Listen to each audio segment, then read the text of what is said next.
Hey everyone, and welcome to a deep dive, curated just for you listeners, coming over from Vintage Car Chronicles on Spotify.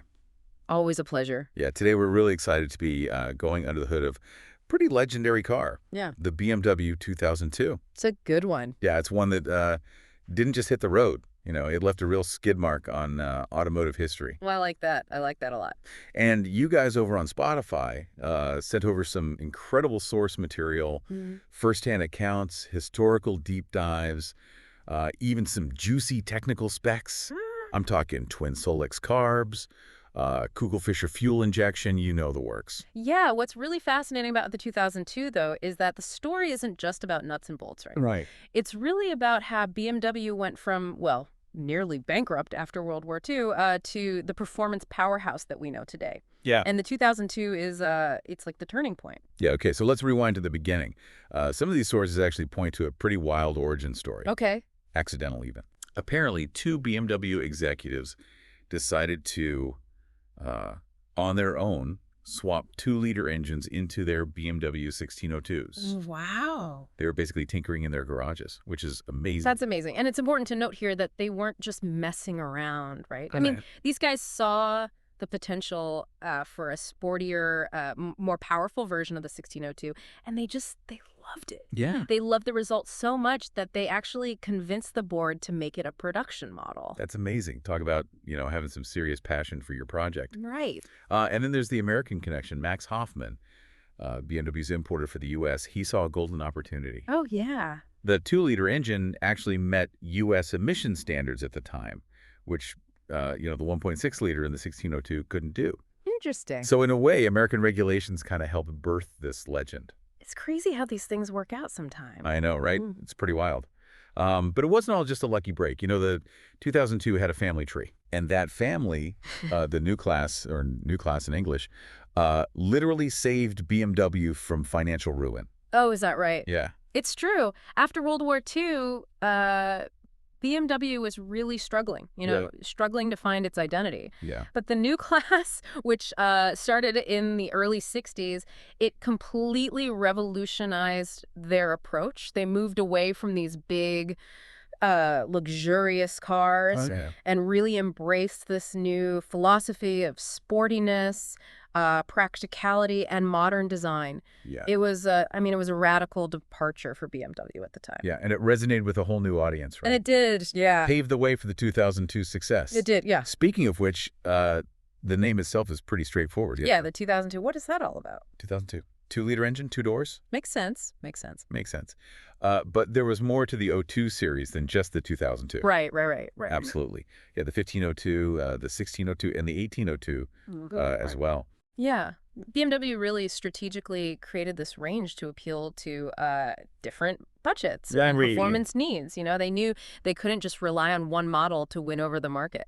That's a really smart move. So we've got the backstory, but let's talk performance. Okay. The heart and soul of the 2002. Right.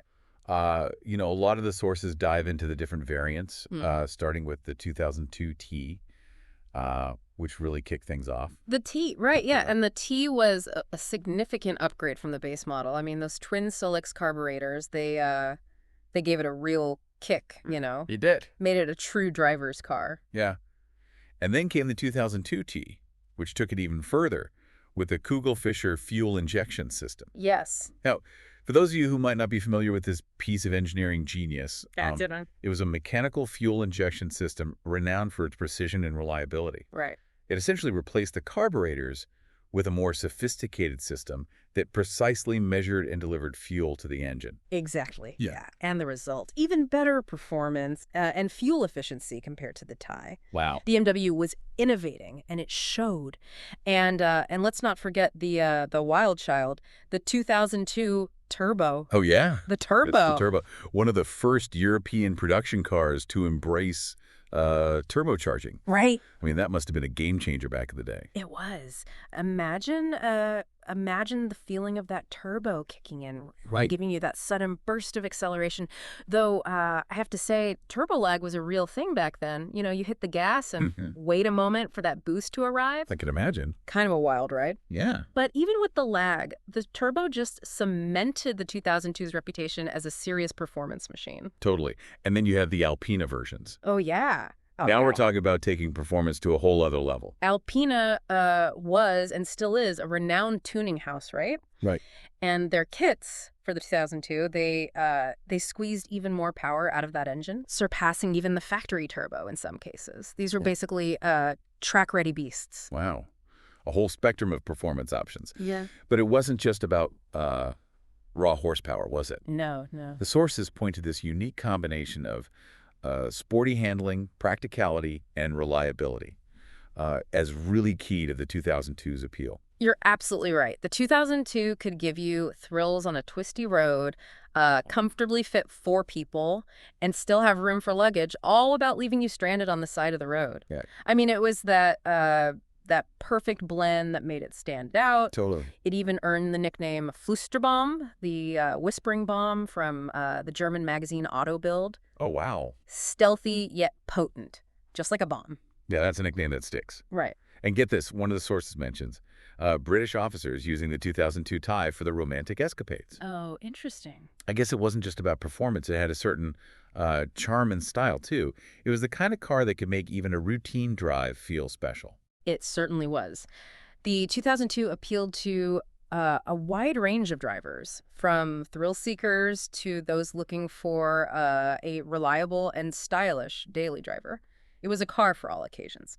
Now let's shift gears a bit. Okay. One of the more surprising aspects of the 2002's history is its connection to the infamous Bader-Meinhof gang. Yeah, this one caught my eye, too.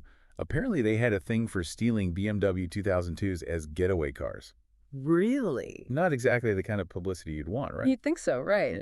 Yeah. But surprisingly, this association with the notorious gang, it actually kind of enhanced the 2002's image. Oh, wow. How so? It added a certain edge, you know, Yeah.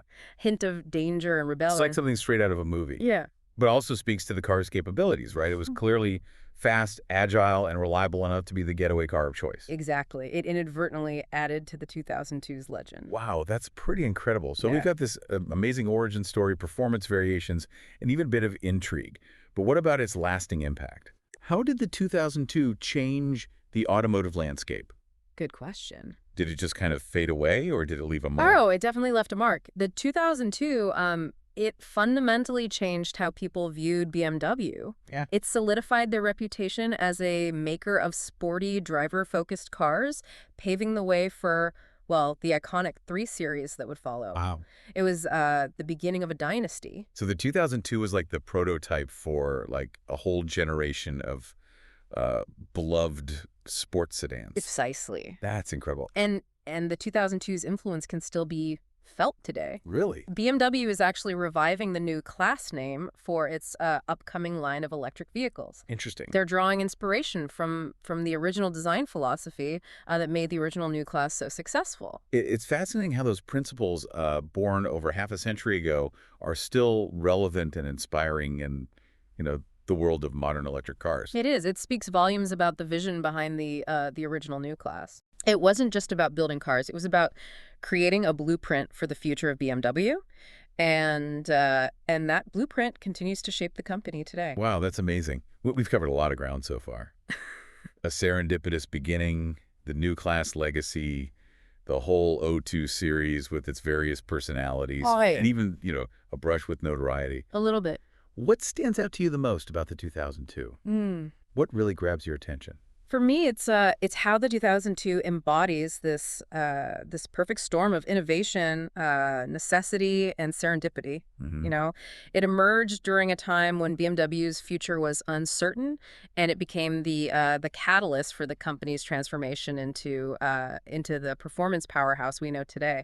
Yeah, It's almost poetic. it is. It's like the 2002 was destined for greatness, even if its creation was a bit of an accident. Yeah. It took a few passionate individuals and a dash of good fortune to set it on its path. Exactly. It's a reminder that sometimes the most impactful innovations come from unexpected places. from people willing to tinker and try something new. Well said. All right. We've got to stop for now. Yeah, we've got to get going. But we'll be back soon. We'll be back soon. To finish up this deep dive into the BMW 2002. Can't wait. And for all you Vintage Car Chronicles fans listening on Spotify, remember to check back tomorrow for another episode. Absolutely. We're releasing a new deep dive into the world of vintage cars every single day. We are. So stay tuned. Stick with us. You know, speaking of transcending time, let's zoom in on one aspect of the 2002 that really highlights this. Its evolution. Okay. We've talked about the different engine variants, but the car itself actually went through some noticeable changes over its production run. Yeah, you're right. I've noticed that when you look at pictures, there are some clear visual cues that distinguish an early 2002 from a later one. What are some of the key things to look for? One of the most obvious changes happened in 1973. Okay. Think of it as the 2002's midlife refresh. Okay. Before 73, the 2002 had these charming round taillights. Yeah. Which I personally love. Oh, yeah. They have a certain classic elegance. I'm with you on that. Don't you think? They definitely evoke, a particular era of car design. They do, yeah. But what did they change them to? Well, after 1973, BMW decided to go with more angular, rectangular taillights. Interesting. It might seem like a subtle change, but it really updates the look of the car. It does. The later models definitely have a more modern, even slightly aggressive look. Right. It's amazing how such a small design tweak can make such a big difference in the overall feel. Absolutely. But the taillights weren't the only things that got updated. What else? The front grille also saw a significant change. Early models had a grille that was divided into two sections by a chrome strip running down the middle. Oh, I see what you mean. It almost looks like two separate grills placed side by side. Exactly. But in the later models, BMW unified the grille into a single continuous piece. Got it. It creates a much cleaner and more cohesive look. Yeah. And while they were at it, they also decided to ditch the chrome trim that ran along the side of the car. Oh, interesting. This gave the later models a sleeker, more streamlined profile. Interesting. So we've got the taillights and the grille as key indicators of whether we're looking at an early or late model 2002. Right. But what about the mechanics? Were there any major changes under the hood during its production run? There are refinements and improvements over the years, but no complete overhaul. Got it. BMW continued to focus on making the M10 engine more reliable and efficient. Yeah. It wasn't just about squeezing out more horsepower. It's a testament to their engineering philosophy. Yeah. They weren't just chasing trends. Right. They were dedicated to perfecting what they had already created. Exactly. They understood that that true engineering excellence lies in the details. Yeah. But you know, there's one member of the O2 family we haven't discussed yet. Okay. The Touring model. Oh, the Tourings. I've seen pictures. Yeah. It's like the 2002's practical sibling, right? A bit of an anomaly in a world of sporty coupes. It was. Think of it as a two-door wagon version of the 2002. Okay. Same great handling and performance, but with the added versatility of a hatchback and fold-down rear seats. So like the 2002, they could actually haul stuff. Did it come with the same engine options? Yep. You could even get the Touring in the high-performance tie trim. Oh, wow. So you didn't have to sacrifice thrills for practicality. Yeah. Unfortunately, though, the Touring never really caught on. That's too bad. It seems like it would have been a really cool and unique car to own. Right. Why do you think it didn't sell well? It's hard to say for sure. Yeah. Perhaps people just weren't ready for a sporty wagon at the time. Right. Or maybe it was a bit ahead of its time. Whatever the reason, it was only produced for a few years. Wow. And remains quite rare today. I bet those limited production numbers make it a sought-after collector's item now. You bet. And speaking of collectors, yes, the entire BMW 2002 market is incredibly hot right now. Yeah. Prices have been steadily climbing for years. Yeah. Especially for well-maintained examples. I can imagine.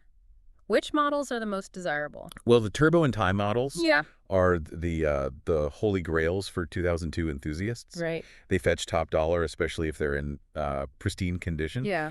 But even the more common models like the Bay 2002 and the 1602 have seen a significant increase in value. So it's safe to say the 2002 is a solid investment. It is. At least for car lovers. Absolutely. Yeah. The key, as with any classic car, is to find one that's been well cared for Right. and hasn't been heavily modified. Right. Originality is prized in the collector car world, so condition is everything. Yeah. What advice would you give to someone thinking about buying a 2002?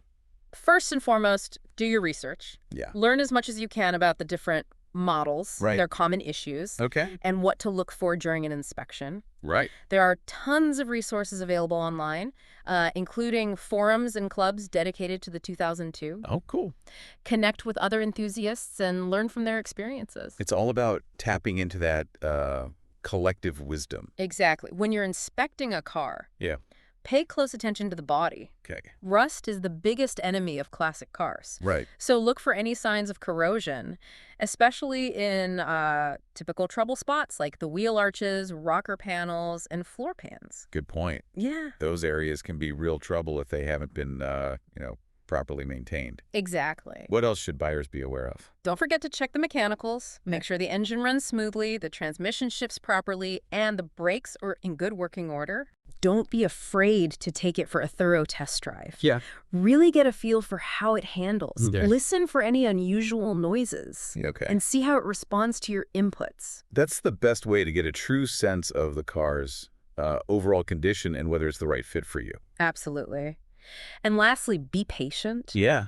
Finding the right 2002 takes time. Yeah. Don't rush into a purchase. Right. Take your time, be discerning, and wait for the perfect car to come along. Right. The market is strong, so there's no need to settle. It's better to wait for a car that you'll truly love and cherish. Couldn't agree more. Yeah. Now, before we move on to the 2002's legacy, Okay. I think there's a bigger question we need to address. Okay. Why does the 2002 still matter today? Yeah. Why are people still so passionate about this car over 50 years after it was first introduced? That's the million-dollar question. Huh? What is it about the 2002 that continues to capture the hearts of car enthusiasts? Well, for starters, its design has aged incredibly well. It has. Those clean lines, compact proportions, and an unmistakable BMW styling. Yeah. It still looks fresh and appealing today. Yes. It turns heads wherever it goes. It's a timeless classic. Yeah. But I think it goes beyond just looks. Right. It represents a time when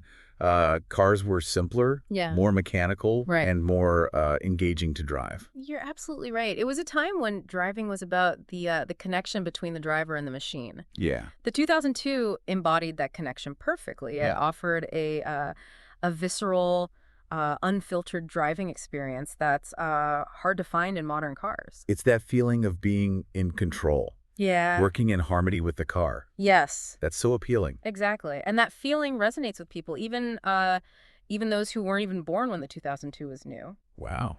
It speaks to a certain purity of driving that's becoming increasingly rare in today's world of computerized cars and autonomous driving. It's a reminder that driving can be an art form, Yes. a skill to be honed, Right. a source of pure enjoyment. Precisely. And I think that's why the 2002 continues to capture the imagination of enthusiasts of all ages. Yeah. It represents a golden age of driving, a time when cars were more than just appliances. Right. They were extensions of ourselves. They were a way to connect with the road, Yes. with the world, Right. and with yourself. Beautifully said. Wow. So we've explored the 2002's origins, its evolution, its appeal to collectors, and why it still resonates with us today. Right. But there's one more layer to uncover, Okay. the human element. Okay. Let's shift our focus to the people behind the 2002, the individuals who poured their passion and expertise into creating this automotive icon. I'm ready to dive in. I've always been fascinated by the stories of the people who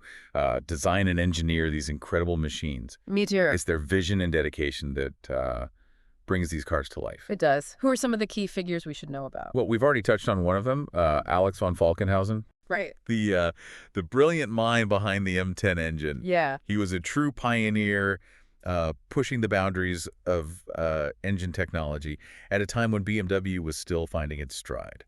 And his creation, the M10, it didn't just power the 2002. Right. It became like the heart and soul of a whole generation of BMWs. It did. It's amazing how one engine can have such a lasting impact on company's history. It really is. Yeah, And it speaks volumes about von Falkenhausen's talent and vision. definitely. Then, of course, there's Wilhelm Hofmeister, Okay. the man responsible for the 2002's iconic design. Oh, yeah. He had this incredible ability to blend beauty and functionality. Yeah. And his work helped establish BMW's reputation for building cars that were as pleasing to the eye as they were to drive. You can't talk about BMW design without mentioning the Hofmeister kink, Right. that signature curve at the C-pillar. It's so distinctive. It's become a hallmark of their design language, and it all started with the New Flas in the 2002. It's a testament to Hofmeister's enduring influence on the automotive world. Yeah. It shows that great design is timeless. It really is. It transcends trends and eras. It does. Speaking of timeless design, Yes. I've been looking at all these pictures of the 2002, Right. and I'm struck by how well it's aged. Yeah. It still looks so modern and stylish today. I know what you mean. There's a certain simplicity and elegance to it that's really appealing. Yeah. It's not trying too hard. It's not. It's just a well-proportioned, well-executed design that speaks for itself. That's the beauty of design that's based on strong fundamentals. Right. Clean lines, balanced proportions, a focus on simplicity. Yep. Those principles never go out of style. And there's a certain purity to the 2002's design that I find really refreshing. It's not flashy or over the top. I agree. It's confident without being arrogant, sporty without being aggressive, Right. elegant without being pretentious. I love that description. It's like the automotive equivalent of that effortlessly cool friend who always looks stylish no matter what they're wearing. Exactly.